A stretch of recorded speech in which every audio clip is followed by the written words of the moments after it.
You're tuned in to the Ross Tucker Football Podcast, guiding your gridiron journey, none other than your host, former NFL lineman, Ross Tucker.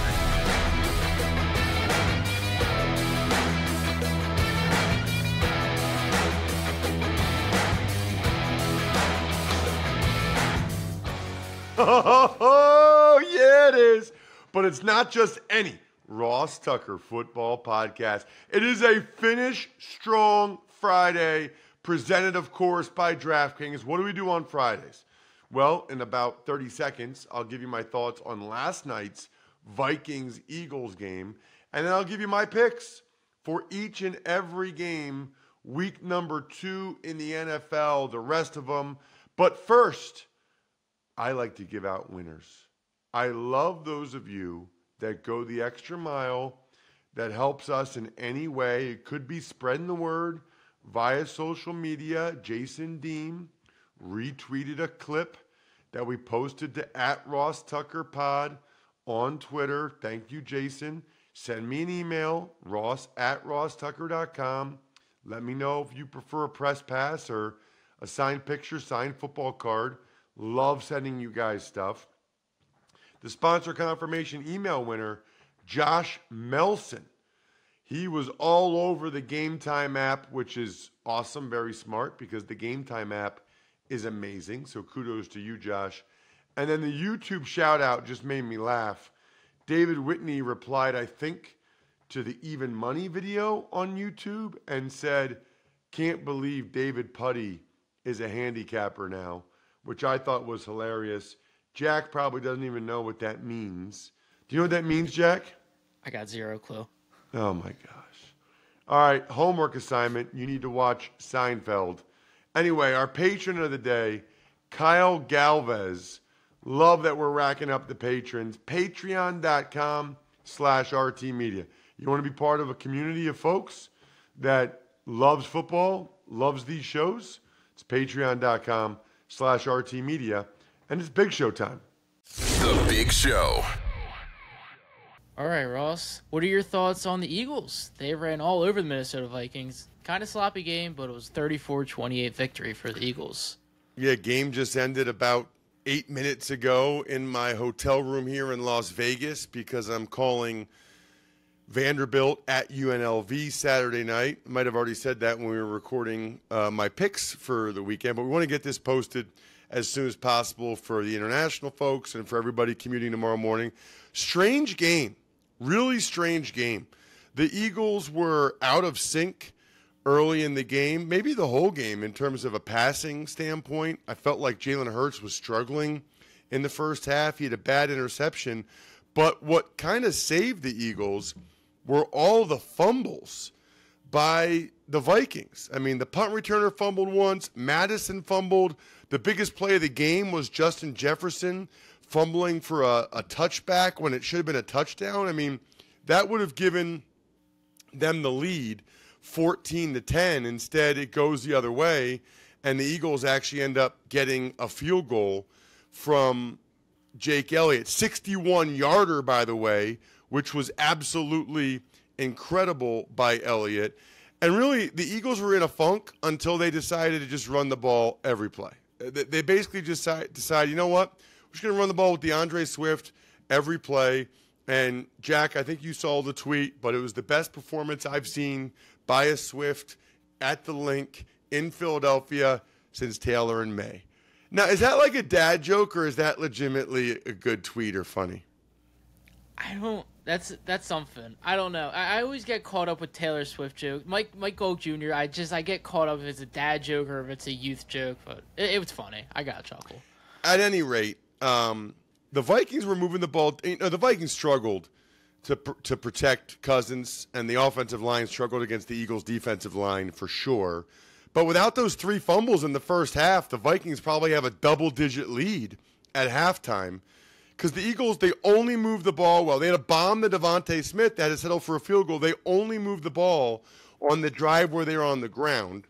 Then the second half, the Eagles, it was 13-7 at halftime. Second half, Josh Sweat stripped Kirk Cousins for the 4th fumble for the Vikings, which led to another Hurts sneak touchdown, 20-7 lead.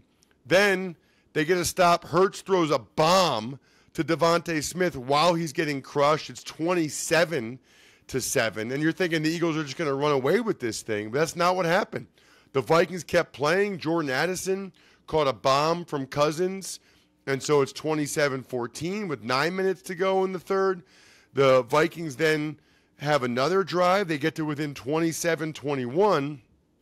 Ultimately, the Eagles then just went right back to the ground. It's 27-21, right back to the ground, just pounding DeAndre Swift. He has a long run and then ends up scoring a touchdown. So the Eagles have a 2-score lead. But then even again, the Vikings, they just kept coming. I can't remember who scored the last touchdown, but for those of you that are inclined, the Vikings covered the spread with that last touchdown. They kicked the onside kick, not able to recover, and the Eagles get the victory. Again, there's going to be people in Philadelphia that aren't real happy about it, but they'd be a lot happier being 2-0 and now having a little bit of a break to try to get healthy with some of these guys than if they were the Vikings who are 0-2, and the season's already getting a little bit late for the Vikings. They won every one-score game a year ago. It's no longer the case in Minnesota. Listen, a lot of these games are going to come down to the fourth quarter. That's where the magic happens. It's where games are won, where champions are made. And in business, it's where sales teams become legends. That's why HubSpot built Sales Hub, to give sales reps the deal-making tools they need to win their Q4. Sales Hub's prospecting workspace organizes your schedule, goals, and to-do list in one place to save your team precious fourth quarter time. And Smart Sequences help sales reps close deals faster than ever. So get ready to dominate Q4 with Sales Hub. Learn more at HubSpot.com/sales. Want to know which team is going to win every single game on Sunday? Then listen up. All right, Ross, we'll start. The Green Bay Packers, they're traveling to Atlanta to face the Falcons. This is actually one of my sneaky favorite games of the week. I could go either way. I guess I'm going to go with the Packers because, the style of play the Falcons employ, I just think it's tough to beat a good team, and I do think the Packers are kind of a good team. So I don't think there'll be a ton of points in this one. I think it'll be a lower scoring game, but ultimately they're both young quarterbacks. They're both relatively inexperienced, but I got more faith in Jordan Love than I do in Desmond Ridder in a close game late. 20-17 Packers. Low scoring for these teams, but I think the defenses play pretty well. 20-17 Green Bay. Next, we got the Raiders. They're headed to Buffalo to face the Bills. So I think the Bills are going to put a hurting on the Raiders. I really do. I think the Bills are going to bounce back in their front of their home crowd from the debacle that was Monday night. And I think they'll play very, very well. The Raiders, kudos to them. Jimmy G is like, all I do is win no matter what. Got money on my mind. I could never. I don't even know the rest of the songs. And they stay there. And they stay there. Anyway, the Bills are going to win the game, I believe. And I think it's like 27-17 maybe. I like the Bills to get it done. Take care of business. They need to, obviously. Baltimore, they're facing the Cincinnati Bengals in Cincinnati. Well, this is really interesting, right? Because can you imagine if the Ravens won and they already have a 2-game lead over the Bengals to start the season? I don't see that happening. One of the reasons for that is because of the Ravens' injuries. I mean, you lose J.K. Dobbins, you lose Marcus Williams, you're banged up on the offensive line. I don't envision Joe Burrow playing that poorly 2 weeks in a row unless the weather is horrendous again. I'm all over the Cincinnati Bengals to take care of business here.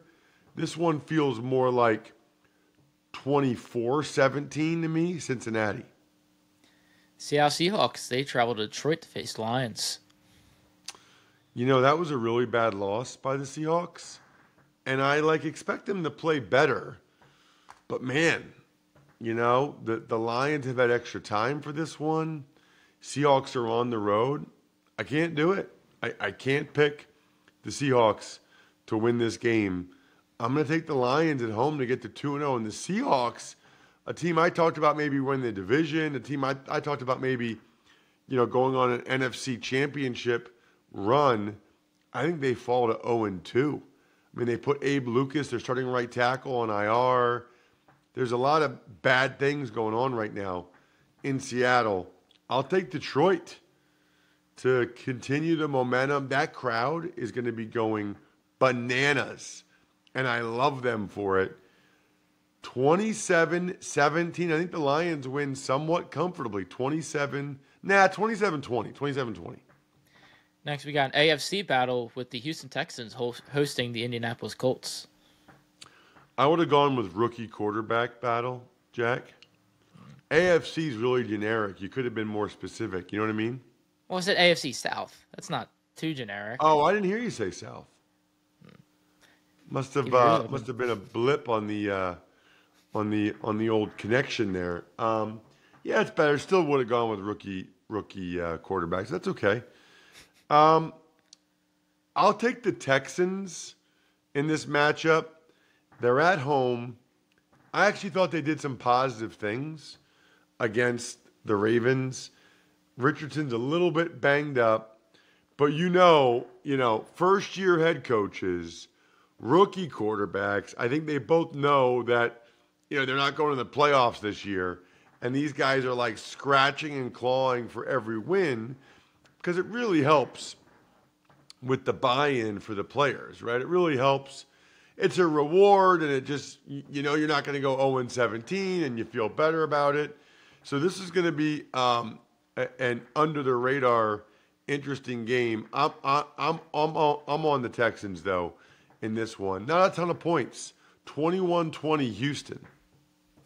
Chiefs get some reinforcements before they face the Jacksonville Jaguars. They do, and they need them badly.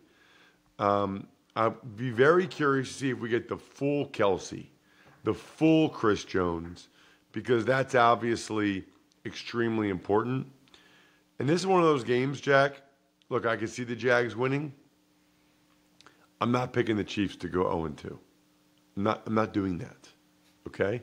This would be a gigantic win for the Jaguars, clearly. But with Kelsey back, with Chris Jones back, I just have a very difficult time. With Andy Reid having extra time, I have a very difficult time picking the Jaguars to win this game. I'm not going to say changing of the guard, but would be momentous if they did not. Kansas City 27, Jacksonville 23. Chicago Bears and Tampa Bay Buccaneers. That had to be pretty deflating, that game for Bears fans against the Packers. A lot of optimism, excitement coming into the year. Did not look real good. The Bucs did. The Bucs have some momentum. But this is a game, Jack, where I'm going with these are middling teams at best. So I think they're much more likely to be 1-1 than they are 2-0. So I'm going to take the Bears. I think they break out Fields running even more. They can't lose this game. They can't start the year 0-2. And I think they'll be better in this game. I don't think the Bucs, are going to win 2 in a row. I don't think the Bucs are that good. Kudos to them for getting it done, though, against the Vikings. I'll take Chicago 23-17 over the Bucs. Chargers, they're facing the Tennessee Titans. So this is an interesting game because they're both 0-1, and I think they both have a chance, to win their divisions. And I don't think Tannehill is going to play as poorly at home against the Chargers as he did on the road against the Saints. But now you got Hopkins on the injury report with an ankle. This one could go either way to me. I think ultimately, just based on looking at these teams and looking at the way Tannehill played last week and still not always on the same page with Hopkins, I'm going to take the Chargers to win the game. I think it's a pretty entertaining one. 24-23, Chargers, which would be another heartbreak close loss for the Titans. Speaking of heartbreak, there are times when you're somewhere and you're watching sports and you don't know what food to eat. Maybe you're in a hotel and you're like, I don't feel like room service. Guess what? That means it's time to order on DoorDash. Is it halftime of the game? Ordering time. 2-minute warning? You got it. That's your cue to order in. Get everything you want delivered while you root for your squad. Burgers, fries, drinks, you name it. And if you have a Dash Pass membership, you can get the new Wendy's loaded nacho cheeseburger delivered. Yep, right now, the loaded nacho cheeseburger is exclusively available with Dash Pass at participating U.S. Wendy's for a limited time. Next, we got the game of the week. New York Giants are traveling to face the Arizona Cardinals. I like it, Jack. I like when you inject some humor into the show, some like dry wit right there. Well, listen, I'm not gonna pick the Cardinals to win the game, but that would be so bad for the Giants if they lost to the Cardinals. It's not going to happen. The Giants are going to bounce back. They were embarrassed. I think they bounce back. I think they play much better. I don't think the Cardinals will score many points this year. I don't think there'll be a ton of points in this game, period. I think it's 20-16, the Giants win. That might have been the same score for the Cardinals and the Commanders. They're about the same. 20-16 Giants. San Francisco 49ers. They're facing the Los Angeles Rams. Super impressed by the Rams in week 1, but this is a different animal. And also now the Niners saw what the Rams were doing with Tutu Atwell with the motion that Greg Cosell talked about on yesterday's Ross Tucker Football Podcast. They know this weapon that this young kid is now, Puka Nacua. So I just think that the Niners will be better prepared now that they got a game under their belt, watching and knowing what they've seen from the Rams. So I like the Niners quite a bit in this one. 27-17. San Francisco wins by double digits. New York Jets, they're traveling to face the Dallas Cowboys. I don't know. Have I picked an upset yet? I forgot. You haven't picked an upset or nothing. No underdogs yet? No underdogs, no lock 'em ups. Yeah. Well, the Bears were underdogs, so Bears are my underdogs so far, and lock 'em ups is the Buffalo Bills. So there you go. I'm out of the loop here. I'm screwing up.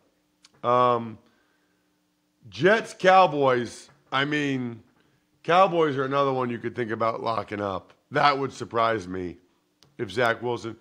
I don't know if you saw my tweet yesterday, Jack, at Ross Tucker NFL, but my proprietary algorithm on my computer model has has Micah Parsons sacking Zach Wilson 7.25 times in this game, which is pretty impressive. I'll take the Cowboys. I do think it'll be, like Greg described yesterday, a close, hard-fought game. I mean, I think it's like 20-13, 20-16, 20-16, another 20-16 game, 20-16 Cowboys. Next, we've got the Washington Commanders. They're playing Denver Broncos. What's so funny, 2016 or my proprietary algorithm on my Just computer the thought model? of you being so technologically inclined that you would have an algorithm predicting sacks. Are you suggesting that I was fibbing there? I can't say that about my boss. Well, no comment. Are you saying that I don't have a proprietary algorithm on my computer model? All right, let's go. Ooh, this is interesting. I'm going to take the Broncos because this is one of those classic games I've been talking about where I don't see the Commanders being 2-0 and the Broncos 0-2. Like, this is a game where these teams are both 1-1 after the game. It just is. That's my analysis. Boom. Award-winning right there. Denver, 23. Washington, 17. Next is the game you'll have a close eye on, the Miami Dolphins and New England Patriots. I'll actually have both eyes and both ears on it because I'll be there in Foxborough. Get some clam chowder. Get yourself some chowder. Eat some. They have. I haven't been to New England in a while, dude. They have the best chocolate chip peanut butter cookies that are as big as my head. I'm wrapping them up, dude. I'm wrapping them up in napkins and putting them in my computer bag. I love those things. I don't know what the reasonable amount is to put in a grown man's computer bag, cookies, but I'm going to do that. They're so good. I'm taking the Dolphins. I mean, the Dolphins looked awesome. I'm not predicting them to lose to the Patriots, although the Patriots, I thought, looked pretty darn good against the Eagles. I think this is a cool game. I think it's going to be one of the better games. I'm going to go, how about 31-27? Miami Dolphins. Their fans will be drinking Labatt Blue Light. They'll be drinking Labatt Blue Light with their friends and family and living life to the power of we. Always enjoy it responsibly. Beer Labatt USA, Buffalo, New York. We'll move next to our Monday night doubleheader, the first one being the New Orleans Saints traveling to face the Carolina Panthers. You ever think sometimes, Jack, when I say certain things or do certain things that, like, someone will think I need help, like serious help, or maybe that they'll send over Child Protective Services and be like, anybody that just sang the Miami Dolphins song to the Labatt Blue Light commercial is probably not fit to have children. Combined with 30 seconds before talking about how many cookies you're going to stuff in a computer bag. Yeah. Don't send that minute of audio to Child Protective Services, please. So I like, I'm going to go with the Saints. This is a good game. I think the Saints are pretty good. Carolina losing J.C. Horn and Christensen's the difference here for me. 20-19. 20-19. The Saints get to 2-0. And we'll wrap things up. The Cleveland Browns and the Pittsburgh Steelers in an AFC North battle. Ooh, this is tough. This is tough because this is like a classic Steelers got smoked, so they bounce back the next week and play much better type of game. It just is. That's how the Steelers roll. But no Cam Hayward is rough. No Deontay Johnson. That's tough too. Do I have the faith in the Browns to do it back-to-back games? No, I do not. I'm going to take the Steelers to win this game old school style, 17-16. It's not pretty. It's not supposed to be, but Mike Tomlin gets those guys ready to rock and roll. 17-16 Steelers. Both of those teams end week 2 1-1 as well. That'll do it, by the way, for a Finish Strong Friday edition of the Ross Tucker Football Podcast. Make sure you're checking out all of our other shows. I know some of you don't listen or watch the Fantasy Feast podcast. Why not? I know you look, even if you're not a big fantasy person, I know a lot of you are, but even if you're not, go ahead and listen to Fantasy Feast. That way, it's just a different way of looking at the games. Joe has awesome stats on all these games. Highly recommend it. Even Money Betting Podcast, another way to look at the games. And then College Draft is really fun. If you like college football even a little bit, or if you like betting on college football, College Draft is a fun podcast. Have a terrific weekend. So Saturday night, 7 p.m. tomorrow night, I'll be doing on CBS Sports Network, I'll be doing UNLV and Vanderbilt. If you want to take a picture at the start of that game and send your boy a tweet at Ross Tucker NFL, because I love that. And then Sunday night in the booth, Westwood 1, for those of you driving around, Dolphins, Patriots. I think we're done here. Shout out to myfrontpagestory.com. I know you have a gift you need to get for somebody soon. It should be myfrontpagestory.com. How about backoffisscheduler.com? Go-Bengals.com, SteakhouseSports.com, HumanHeadNYC.com. Sporticulture, and the always delicious Pizza Boy Brewing. Thanks for tuning in to the Ross Tucker Football Podcast. Make sure to also check out Even Money, Fantasy Feast, and College Draft, all on the DraftKings Network on Samsung TV Plus, YouTube, or subscribe to the podcast on your favorite platform. Shout out to myfrontpagestory.com. I know you have a gift you need to get for somebody soon. It should be myfrontpagestory.com. How about backofficescheduler.com? Go-Bengals.com, SteakhouseSports.com, HumanHeadNYC.com, Sporticulture, and the always delicious Pizza Boy Brewing.